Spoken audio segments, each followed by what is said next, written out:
ये कहानी है गर्मी में किसान की ईमानदारी। पिंकी, उर्मिला, जल्दी से आ जाओ, खाना लग गया है। माँ जी, आपके लिए खिचड़ी बनाई है, ये लीजिए।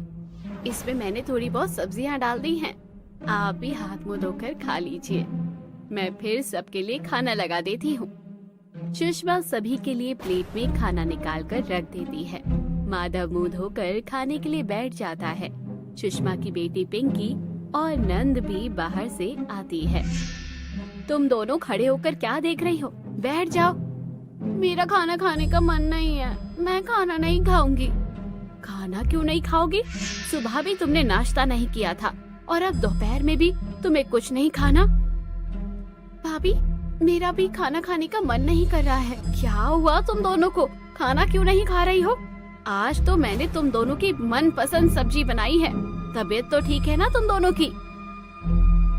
इतनी गर्मी में बिना पंखे कूलर की ठंडी हवा के बिना खाना नहीं खाया जाता। बहुत ज्यादा गर्मी लगती है। या आप तो कह रहे थे कि इस साल गर्मियों में आप एक नया कूलर लेकर आएंगे। गर्मी शुरू हुए इतने दिन हो गए, अभी तक आप एक कूलर तक नहीं लेकर आए। उर्मिला, पिंकी कह तो ठीक रही है। रोज रोज इतनी दवाइयाँ खाती हूँ, शरीर में गर्मी पैदा हो चुकी है। रात को गर्मी से बेचैनी होती है। पता है, 3 दिन हो गए हैं मुझे ठीक से ना सोए हुए। हर बार रात भर बेचैनी से मेरी आँख खुल जाती है। पिंकी, उर्मिला, मैं कूलर लाने की कोशिश में लगा हुआ हूँ। मैंने सेठ जी से बात भी की है, लेकिन तुम लोग तो जानते हो कि मेरा सेठ किस तरह का आदमी है। समय पर तनख्वाह दे दे वो ही बड़ी बात है। आप क्यों उनके पास काम कर रहे हैं जी?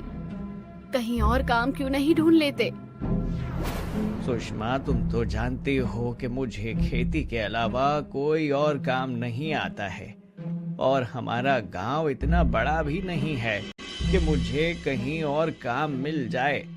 काफी बार सोचा कि काम के लिए शहर चला जाऊं, लेकिन वहां जाने के लिए भी पैसे की जरूरत पड़ेगी, और शहर में तो कोई हमारा है भी नहीं।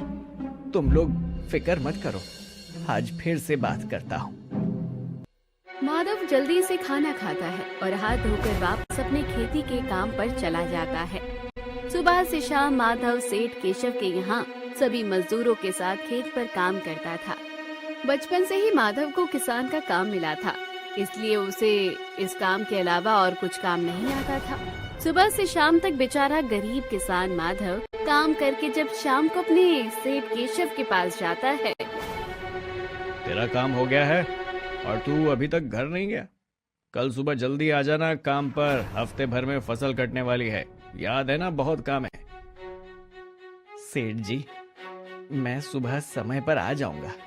वो मुझे आपसे कुछ बात करनी थी। गर्मी का मौसम शुरू हो गया है, घर में एक पंखा तक नहीं है। सभी को काफी गर्मी लगती है, और मेरी माँ तो हर रोज दवाइयाँ खाती है। उनकी तो गर्मी से हालत बहुत खराब है। अगर थोड़े पैसे एडवांस में मिल जाते तो मैं शहर से एक नया कूलर ले आता। जानता भी है कूलर कितना महंगा आता है। अरे साल भर किश्त भरता रहेगा ना, तो भी कूलर के पैसे नहीं चुका पाएगा। और कहाँ इतनी गर्मी है, यहाँ हम तो खुद रात में पंखा कूलर बंद कर देते हैं और आराम से बाहर आंगन में जाकर सोते। तू या तेरा परिवार क्या किसी राजघराने से है जो बिना कूलर पंखे के उन्हें नींद नहीं आएगी? सबको बोल के रात में आंगन में जाकर सो जाए। ठंडी ठंडी हवा में बढ़िया अच्छी नींद आती है। चल अब जा यहाँ से। माधव उदास होकर घर आता है। माधव के चेहरे की उदासी देख सुषमा सब समझ जाती है और उससे कूलर के बारे में कुछ नहीं कहती। शुरुआती दिनों में तो माधव का परिवार जैसे तैसे उस गर्मी में अपना गुजारा कर रहा था, लेकिन अब जैसे जैसे समय गुजरता है वैसे वैसे गर्मी भी काफी ज्यादा बढ़ने लगती है, और अब बिना गर्मी के सभी परिवार की हालत काफी खराब हो जाती है। माँ, बहुत ज्यादा गर्मी लग रही है, देखो ना, हाथ और गर्दन पर गर्मी के दाने भी निकल आए हैं। माँ, बाबा, कूलर कब आएगा? अभी जी, इस गर्मी में तो मच्छरों ने भी बहुत परेशान कर रखा है। रात भर मच्छर काटते रहते हैं और दिन में तो इस गर्मी में सुकून ही नहीं मिलता। ना घर रह सकते ना बाहर जा सकते हैं। तुम लोग परेशान मत हो, माधव लगे हुए हैं कोशिश करने में। वो जल्द ही कूलर ले आएंगे। बेचारा माधव था तो एक गरीब किसान, चाहकर भी वो अपने परिवार के लिए कुछ भी नहीं कर पा रहा था। ऐसे ही कुछ दिन और गुजरते हैं। सभी लोग घर में बैठे होते हैं कि तभी अचानक माधव की माँ कलावती को चक्कर आने लगते हैं और वो बेहोश हो जाती है, जिसे देखकर सभी लोग काफी डर जाते हैं। हे भगवान, माँ जी को क्या हुआ? माँ जी उठिए ना। उर्मिला, जल्दी से पानी लेकर आओ। दादी माँ, क्या हुआ आपको? उठो ना दादी माँ। दादी माँ उठ क्यों नहीं रही है? सुषमा, उर्मिला, तुम माँ को जल्दी से होश में लाने की कोशिश करो।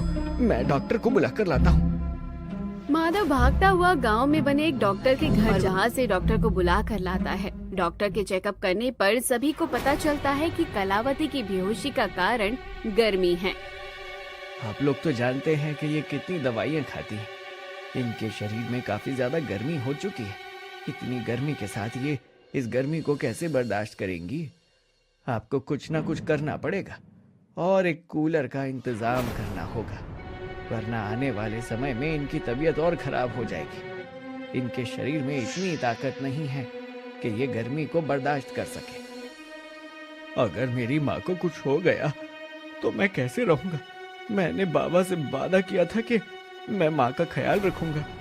आखिरकार क्यों मैं एक गरीब किसान हूँ? अगर अच्छी जगह काम कर पाता तो आज मेरे परिवार की ऐसी हालत नहीं होती। माधव काफी ज्यादा परेशान हो जाता है। आस पड़ोस में सुषमा थोड़े से पैसे मांगती है, लेकिन कोई भी पड़ोसी उनकी गरीबी की हालत देखते हुए उन्हें उधारी नहीं देता। वहीं माधव आज फिर से डरते डरते अपने सेठ केशव से पैसों की बात करता है। आप मेरे हालत क्यों नहीं समझ रहे हैं? आज मेरी माँ बेहोश हो गई थी। डॉक्टर ने गर्मी से बचने के लिए कहा है। अब इस गरीबी में मैं कैसे अपने परिवार और माँ को गर्मी से बचाऊं? आप मुझे थोड़े पैसे दे दीजिए। भले ही कुछ महीनों तक मुझे बिल्कुल तनख्वाह मत दीजिएगा, मैं कुछ नहीं कहूँगा, लेकिन मुझ गरीब किसान पर एहसान कर दीजिए। अगर तू जैसे गरीब किसान पर एहसान किया ना, तो कल को दूसरा आएगा और परसों कोई तीसरा। तुम गरीब किसानों पर एहसान करते करते मेरी तो तिजोरी ही खाली हो जाएगी। देख माधव, आज तुझे आखिरी बार समझा रहा हूँ। अगर तू फिर से मेरे पास पैसे मांगने आया ना, तो तुझे काम से निकाल दूंगा और इस गांव में फिर तुझे कोई भी अपने खेत पर काम पर नहीं रखेगा और ना ही तुझे तेरी तनख्वाह दूंगा। इसलिए चुपचाप से काम कर और हफ्ते हफ्ते अपनी दिहाड़ी लेता रह। माधव चाहकर भी कुछ नहीं कर पा रहा था। ना वो इस काम को छोड़ सकता था, ना ही उसकी कोई मदद कर रहा था। वहीं उसकी सास को गर्मी से बचाने के लिए सुषमा बार बार मटके में भरे ठंडे पानी की पट्टी सुषमा के हाथ पैरों पर लगा रही थी। उर्मिला और पिंकी सुबह से शाम उर्मिला को पंखा करती हैं, लेकिन इसका उर्मिला की सेहत पर कुछ ज्यादा फायदा नहीं होता और उर्मिला के साथ साथ अब घर में बाकियों की भी गर्मी से हालत खराब होने लगती है। बेटा, तुमने कल रात से कुछ भी नहीं खाया है, शाम होने को आई है, थोड़ा सा तो खा लो। अगर कुछ खाओगी नहीं तो शरीर में ताकत कैसे आएगी? मैं पहले ही गर्मी से इतनी परेशान हूँ, अगर थोड़ा बहुत भी खाया तो बेचैनी होने लगेगी। मुझसे खाना नहीं खाया जाएगा। अभी गर्मी बर्दाश्त के बाहर है। या तो भगवान अपना कुछ चमत्कार दिखाए या हमें पास अपने बुला ले। मैं तड़प तड़प के इस गर्मी में नहीं मरना चाहती। ऐसा क्यों कह रही हो? शुभ शुभ बोलो। अगर तुम में से किसी को भी कुछ होता है तो मेरा और माधव का क्या होगा? भगवान है ना, आज नहीं तो कल उसकी आंखें जरूर खुलेंगी और वो जरूर हमारी मदद करेगा। सुषमा खुद इस गर्मी से काफी ज्यादा परेशान थी। वो चाहकर भी कुछ नहीं कर पा रही थी। वहीं माधव घर के बाहर से सुषमा की सारी बातें सुन रहा था, जिसे सुनकर उसकी आंखों में आंसू आ जाते हैं और वो घर के पास ही बना देवी के मंदिर के पास जाकर बैठकर हाथ जोड़कर उनके सामने रोने लगता है। हे देवी माँ, तूने जिस गरीबी में हमें पैदा किया, जिस गरीबी में मैं बड़ा हुआ, जिस गरीबी में मेरा परिवार जी रहा है, उस गरीबी को लेकर मैंने कभी आपसे शिकायत नहीं की, कभी कुछ नहीं मांगा।